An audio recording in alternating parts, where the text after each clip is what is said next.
ด้วยมือนี่กินบุญปีใหม่เนี่ยนี่เลือดควายเลย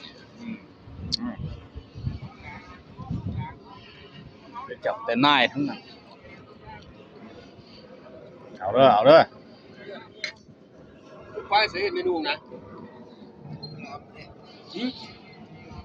ช่วยลาบนะตักเป็นลาบอ่ะลาบเป็นลาบแกงคุ้มอ่ะ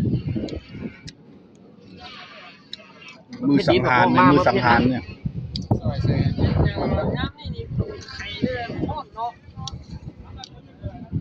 เอาไหมเอาไหม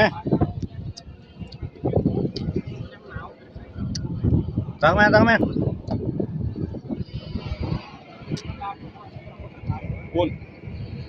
วันหน้าแก่งอยู่พุ่นน่ะนี่อันนี้